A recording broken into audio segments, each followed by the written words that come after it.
Police বাহিনীর যত সদস্য উপস্থিত ছিল, তাহলে বাংলাদেশে একজন পুলিশ ছাড়া সবাইকে সাজা দিতে হবে, কারণ একজন পুলিশ অফিসার প্রতিবাদ করে রিজাইন করেছিলেন, আর বাকি সবাই সরকারের এই পরিকল্পনার সাথে একমত পোষণ করেই চাকরি করেছেন। তাহলে কি করতে হবে? বাংলাদেশের 2 লক্ষ পুলিশের মধ্যে 1,999,999 জন এটার সাজা দিতে হবে। এইটা আমরা করতে চাই না, বা এটা প্র্যাকটিক্যাল না। আমরা যেটা করব, ক্রাইমস অ্যাগেনস্ট হিউম্যানিটিতে মাস্টার মাইন্ড, প্ল্যানার, সুপিরিয়র কমান্ডারদের দায়টাই মূলত। আপনি যদি বলেন যে এত বড় অপরাধ যে হয়েছে, কল্পনায় জাস্ট চিন্তা করে দেন, শেখ হাসিনা যদি ক্ষমতায় না থাকতো বা শেখ হাসিনা না থাকতো, এই অপরাধগুলো এই মাত্রায় হওয়ার সম্ভাবনা কত % ছিল?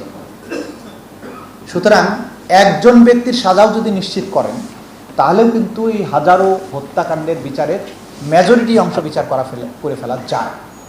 সে কারণে আমরা গ্রাউন্ড লেভেলের পুলিশ কনস্টেবল যারা বাধ্য হয়েছে, কিছু করার ছিল না, করেছে, এই লেভেল পর্যন্ত আমরা বিচারের জন্য যেতে চাই না।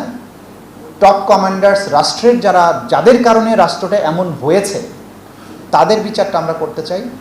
সাথে সাথে যারা গ্রাউন্ডের ডাইরেক্ট অ্যাট্রোসিটিতে আইডেন্টিফাইড হয়েছে, সুপিরিয়র অফিসার হুকুম দিয়েছে সত্য, তারপরেও আপনি গুলি করছেন, আহত হচ্ছে শেষ, তারপরে আহত ছেলের কাছে গিয়ে যখন আপনি গুলি করছেন, তখন তো আর আপনি কমান্ডের বাইরে গিয়ে করেছেন, তাই না?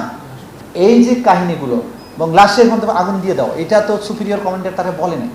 এইটা সে আগের কমান্ডের অংশ হিসেবে মেরেছে, বাকিটুকু সে নিজে অ্যাগ্রাভেট করেছে, লাশে আগুন দিয়েছে, দাফন করতে দেয়নি। ফলে এই জাতীয় যারা ডাইরেক্টলি কানেক্টেড অ্যাট্রোসিটিতে আইডেন্টিফাইড, সেগুলোরই ধরবো।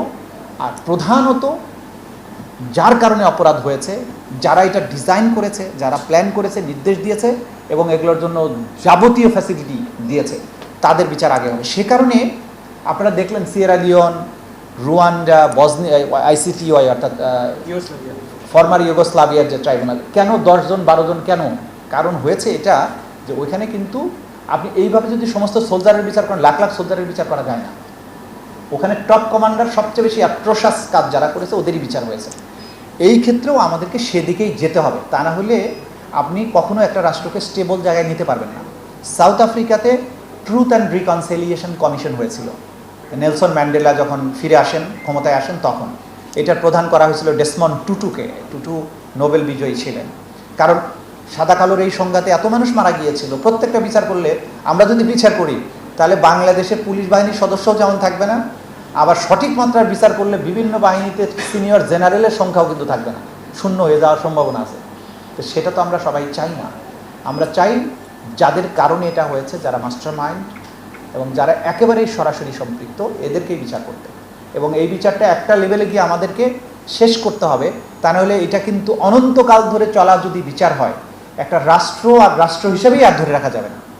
সুতরাং আমরা রাষ্ট্রকে একটা স্টেবল পর্যায়ে নিতে চাই, জাস্টিস প্রতিষ্ঠিত করতে চাই, সত্যিকারের জাস্টিস, ভিকটিমদের প্রতিও যেন জাস্টিস করা যায়, সেটা হচ্ছে আমাদের টার্গেট।